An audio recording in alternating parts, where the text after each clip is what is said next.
Good morning बच्चों, कैसे हैं आप। तो आज हम लोग आ गए हैं फिर से अपना जीके का सीरीज लेकर, और आज का हम लोगों का GK general knowledge IIT NEET foundation वाले सीरीज में आप लोगों का वेलकम है।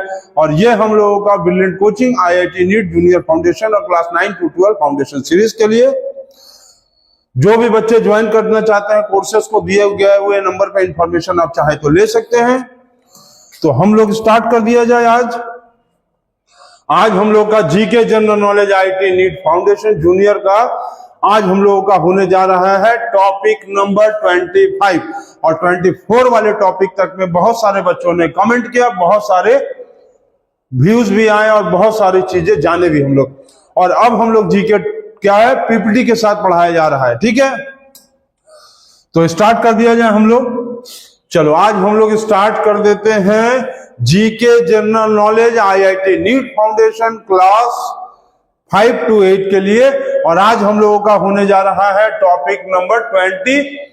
चलिए स्टार्ट करते हैं। सभी बच्चे कॉपी और पेन लिख लेंगे, निकाल लेंगे और लिखना शुरू कर दीजिए।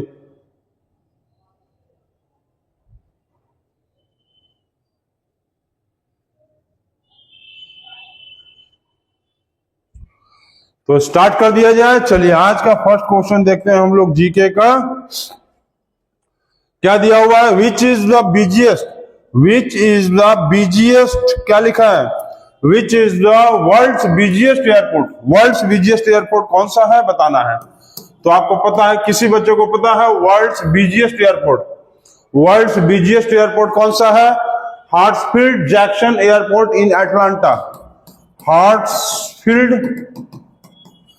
हार्ट्सफील्ड जैक्सन एयरपोर्ट इन अटलांटा। वह हार्ट्सफील्ड, ध्यान रखेंगे इसका नाम बहुत इंपॉर्टेंट है, world's busiest airport Hartsfield Jackson airport in Atlanta. चलिए कमेंट में हम लोगों का कमेंट सेक्शन स्टार्ट हो गया। कमेंट बॉक्स में ये बताइए कि name the busiest bridge, name the busiest bridge in India. Name the busiest bridge in India. India का सबसे बिजिएस्ट ब्रिज का नाम बताना है आपको, इंडिया नहीं इंडिया, ठीक है। नेम द क्या लिखा हुआ है, name the busiest bridge in India. इसको आप कमेंट बॉक्स में आप हमको बताइए कि इसका आंसर क्या होगा, ठीक है। और वर्ल्ड्स बिजिएस्ट एयरपोर्ट कौन सा है, Hartsfield Jackson airport in Atlanta, Georgia. Actual में क्या है, जॉर्जिया है, जॉर्जिया। अटलांटा के जॉर्जिया में जो है ये एयरपोर्ट है, इसको नोट करिए। और क्वेश्चन नंबर 2 देखिए अब लोग, हो गया। चलिए क्वेश्चन नंबर 2 देखते हैं क्या लिखा है। Question number 2 is very important question. Where is the Ghana bird sanctuary located. Ghana bird sanctuary कहां पर लोकेटेड है, तो आपको ये बता दें, राजस्थान में। Ghana bird sanctuary is located in Rajasthan. अच्छा ये बताओ कान्हा नेशनल पार्क कहां है। Kanha national park is situated. Kanha national park is situated. ये आप बताना है आप सभी बच्चों को कि कान्हा नेशनल पार्क जो है ये कहां पर सिचुएटेड है। कमेंट सेक्शन में आप इसको बताइए। कान्हा नेशनल पार्क जो है आपको बताना है कमेंट सेक्शन में, कमेंट बॉक्स में, कि कान्हा नेशनल पार्क जो है वो कहां है एंड फेमस फॉर किस जानवर की या किस चीज के लिए ये फेमस है, ठीक है। किस जानवर या किस चीज के लिए ये फेमस है, फेमस फॉर। तो you have also tell the famous, कौन से जानवर के लिए फेमस है। तो नोट करिए, Ghana national bird sanctuary is located in Rajasthan. जल्दी से नोट करिए आप। हो गया, सभी बच्चों का हो गया। चलिए आगे बढ़ा जाए, क्वेश्चन नंबर 3 पे आ जाते हैं। क्वेश्चन नंबर 3 क्या दिया हुआ है, who coined the term green revolution. Who coined the term green revolution. चलिए जल्दी से बताइए, चलिए बताइए, who coined the term green revolution. Green revolution को सबसे पहले किसने बताया था, तो डॉक्टर विलियम गॉड ने सबसे पहले ग्रीन रेवोल्यूशन को बताया था। अच्छा, ग्रीन रेवोल्यूशन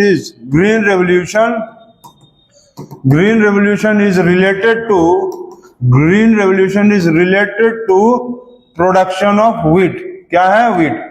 वीट से रिलेटेड था high yielding variety of wheat, जिसको हम लोग HYV भी कहते थे, high yielding variety, HYV for high yielding variety, HYV for high yielding variety. HYV seeds को बनाया, मतलब HYV सीड्स के हेल्प से ज्यादा प्रोडक्शन किया जा रहा था वीट का, and green revolution is related to wheat. HYV full form high yielding variety. तो ये आप लोग नोट करिए और कमेंट सेक्शन में आप हमको ये बताइए कि white revolution and silver revolution, white revolution and yellow revolution, white revolution and yellow revolution is related to which crop? ये कमेंट सेक्शन में आपको बताना कि व्हाइट रेवोल्यूशन और yellow revolution is related to which crop या कोई भी which thing, ठीक है। और जैसे green revolution is related to high yielding variety seeds, मतलब मेनली वीट से रिलेटेड था। तो इसको जल्दी से नोट करिए। और सबसे पहले टर्म किसने दिया था ग्रीन रेवोल्यूशन का? डॉक्टर विलियम गॉड ने। तो इसको नोट करिए और क्वेश्चन नंबर आगे बढ़ा जाए, क्वेश्चन नंबर 4 पे। चलिए क्वेश्चन नंबर 4 बढ़ने के पहले हम लोग एक ट्रिक का क्वेश्चन पूछ लिया जाए। चलिए ट्रिक का क्वेश्चन पूछ लेते हैं। चलिए बताइए, सभी बच्चे बताएंगे। ये बताइए कि 71 का मल्टीप्लाई क्या होगा? ट्रिक से याद है आपको? 1 1 जा 1, 7 + 7, 7 + 7 क्या होगा? 7 + 7 क्या होगा? 14, 4 कैरी 1। अब 7 7 जा क्या होगा? 7 7 जा 49 और 1 कैरी, ये 50, तो 5041 हो गया। इसी तरह से 61 क्या होगा? 1 1 जा 1, 6 + 6 12 कैरी 1, 6 6 जा 6 + 6 12 कैरी 1, 6 6 जा 36 और 1 37, 3721। इसी तरह से जल्दी से कमेंट बॉक्स में ये बताइए कि 81 जा और 91 जा कितना होगा? सभी बच्चे कमेंट सेक्शन में इसका आंसर जरूर से बताएंगे। और चैनल्स को, हम लोगों के जो भी बच्चे नए देख रहे हैं, चैनल को सब्सक्राइब कीजिए और वीडियोस को लाइक भी करिए। और इस तरह के बहुत सारे ट्रिक्स मैथ मैजिक के आप प्लेलिस्ट में जाओ, देखो बना हुआ है। तो चलिए नेक्स्ट क्वेश्चन हम लोग आगे जीके की तरफ बढ़ते हैं। और क्या था जीके का नेक्स्ट क्वेश्चन? चलिए आ गया जीके का नेक्स्ट क्वेश्चन। क्या है क्वेश्चन? क्वेश्चन नंबर 4 आ गया। Which is the first country to make the constitution? पूरे वर्ल्ड में सबसे पहला कंट्री कौन सा था जिसने कॉन्स्टिट्यूशन बनाया था? यूएसए अर्थात United states of America. United states of America ने सबसे पहले कॉन्स्टिट्यूशन बनाया था, ठीक है। आपको ये कमेंट सेक्शन में बताना है कि name the parliament of USA, name the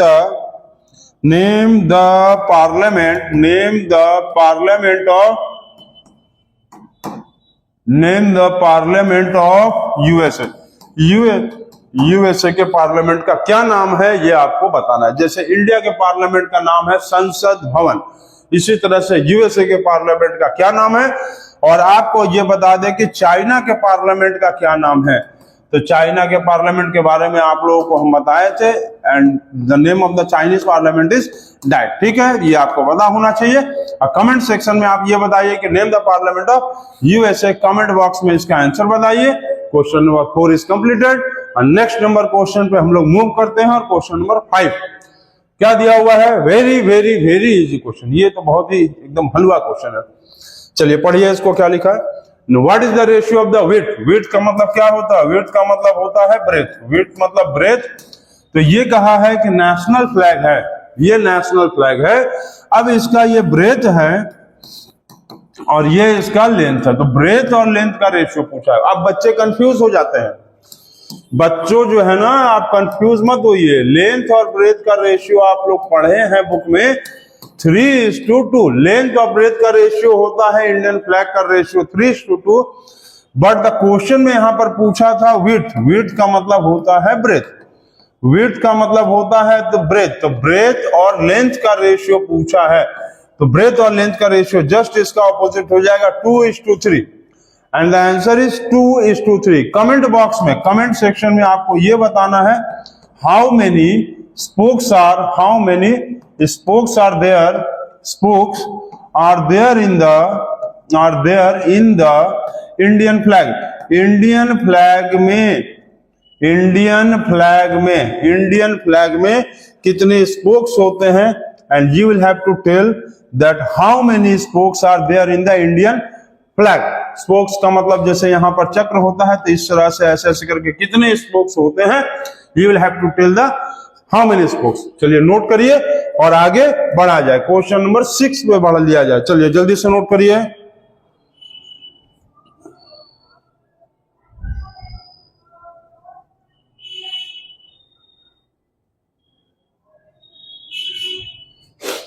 हो गया क्वेश्चन नंबर 5। क्वेश्चन नंबर 6 पे देख लिया जाए। तो क्वेश्चन नंबर 6 क्या आ गया? Where is the headquarter of the Sahitya Akademi located? Sahitya Akademi का हेडक्वार्टर कहां लोकेटेड है? तो very easy question, and it is in new Delhi. New Delhi में साहित्य एकेडमी का हेडक्वार्टर लोकेटेड है। एंड कमेंट बॉक्स में आपको यह बताना है ONGC। ONGC का फुल फॉर्म, ONGC का आपको फुल फॉर्म बताना है। एंड ONGC का हेडक्वार्टर कहां है? Headquarter of ONGC। You will have to tell the headquarter of ONGC and expand मतलब फुल फॉर्म ऑफ ONGC। चलो C फॉर इसमें होता है कमीशन, C फॉर होता है कमीशन, हम आपको बता दिए। बाकी आप ONG का फुल फॉर्म बताएंगे। O का भी बता दिए। चलिए O फॉर ऑयल होता है, O फॉर ऑयल होता है, C फॉर कमीशन होता है, N और G मतलब क्या होता है, और हेडक्वार्टर कहां पर है ONGC का, ये आपको कमेंट सेक्शन में बताना है, मतलब CV में। ठीक है, तो इसको नोट करिए और आगे बढ़ा जाए। उसके बाद क्वेश्चन नंबर 7 पे। 7 मतलब you will have to go to heaven. क्या लिखा हुआ है?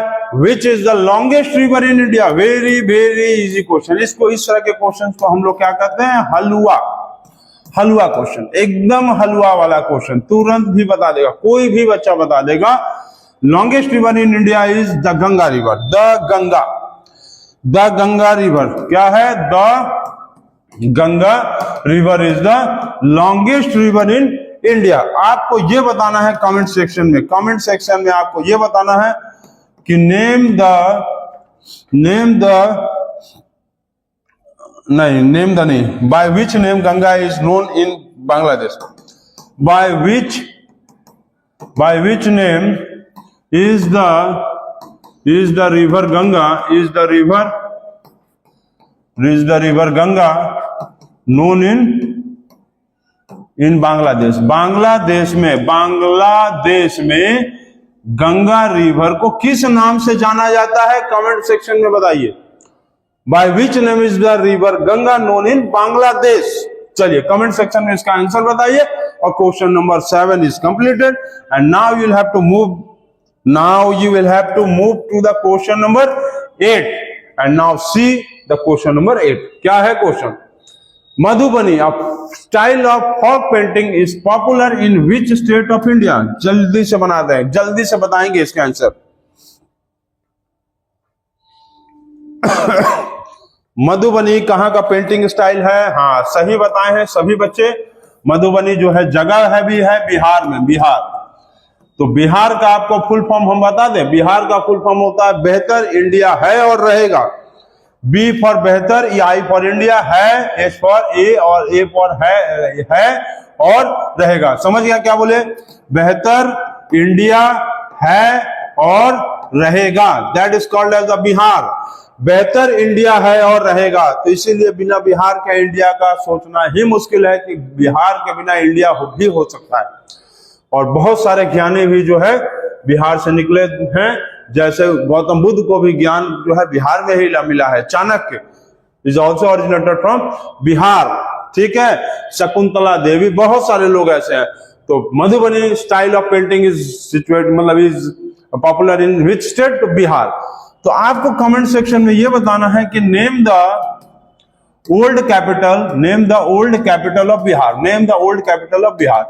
बिहार का पुराना कैपिटल क्या है? बिहार का पुराना कैपिटल क्या है? बिहार का कैपिटल अभी है पटना, तो बिहार का पुराना कैपिटल क्या होगा? इसका कमेंट सेक्शन में सभी बच्चे आंसर बताएंगे। And we have moved to question 8 and now we will have to move the question 9। Now see what is the question number 9।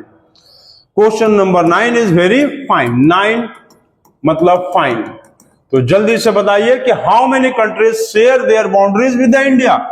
यह बहुत इंपॉर्टेंट क्वेश्चन है। इंडिया के बाउंड्रीज के साथ कितने कंट्रीज जो है अपने बाउंड्रीज को शेयर करते हैं, जल्दी बताइए।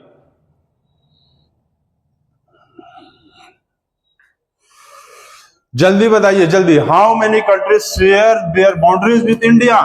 हम आपको बता देते हैं 7 कंट्रीज। 7 कंट्रीज। आपको कमेंट सेक्शन में यह बताना है, कमेंट सेक्शन में, कि name this countries, name this countries. ये सारे कंट्रीज का नाम बताना है आपको।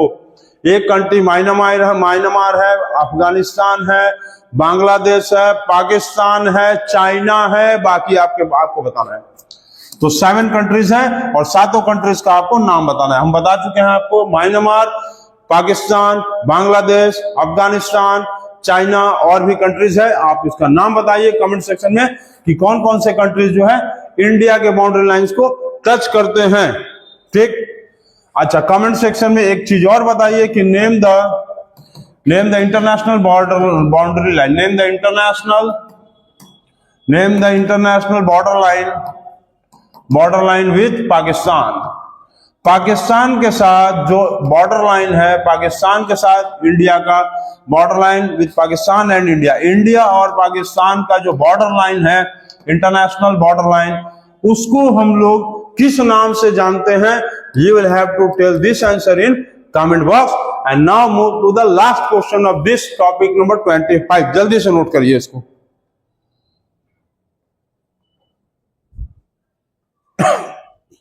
Now move to question number 10 और लास्ट का क्वेश्चन आ गया ये।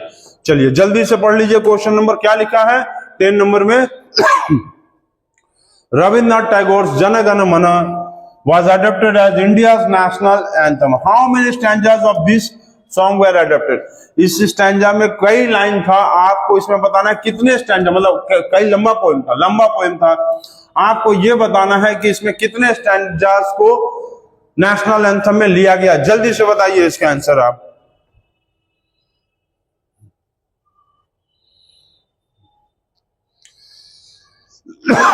जल्दी बताइए।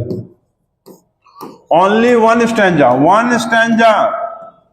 इसमें से हम लोग सिर्फ एक ही स्टैंजा को लिए हैं, जन गण मन अधिनायक जय हो। ठीक है। और आपको ये जानकर हैरानी होगा कि टोटल 5 स्टैंजा है इसमें। टोटल जो है इसमें 5 स्टैंजा है। और नेशनल एंथम में हम लोग जो है टोटल जो है वो 5 स्टैंजा है। टोटल कितना स्टैंजा है? टोटल 5 स्टैंजा है। और हम लोग जो है सिर्फ एक स्टैंजा लिए हैं। कितना होता है? टोटल 5 स्टैंजाज है, जिसमें से हम लोग जो है सिर्फ एक ही स्टैंजा को लिए हैं। कमेंट बॉक्स में आपको ये बताना है कि गीतांजलि, हु रोट गीतांजलि। आपको कमेंट सेक्शन में बताना है ये क्वेश्चन का आंसर, हु रोट गीतांजलि। ठीक है, ये लिखना है। और एक क्वेश्चन आपको मैथ्स का बताना है। ये क्वेश्चन ये है। क्वेश्चन चलिए आपको देते हैं। क्वेश्चन क्या है? क्वेश्चन आपको दिया हुआ है कि a/3 = b/6 = c/12। Find a + b + c। इस क्वेश्चन का आंसर जल्दी से कमेंट बॉक्स में आप सभी बच्चे बताइए। a/3 = b/6 = c/12। Find the value of a + b + c। और इसका आंसर आपको कमेंट बॉक्स में बताना है। और देखते हैं कौन बच्चा जो है जल्दी से जल्दी कमेंट सेक्शन में इसका आंसर बताता है। और ये हम लोगों का क्वेश्चन नंबर 10 खत्म हो गया। और ये हम लोगों का एंड हो गया। एंड हो गया टॉपिक नंबर 22 नहीं 25। हम लोगों का टॉपिक नंबर 25 जो है वो एंड हो गया। अब हम लोग देखेंगे अगला टॉपिक 26 नंबर टॉपिक। तो इसको नोट कर लीजिए और कमेंट सेक्शन वाले सभी आंसर्स को आप बताइए कमेंट सेक्शंस में और आगे देखते रहिए। ठीक है, तो thank you, good night and take care.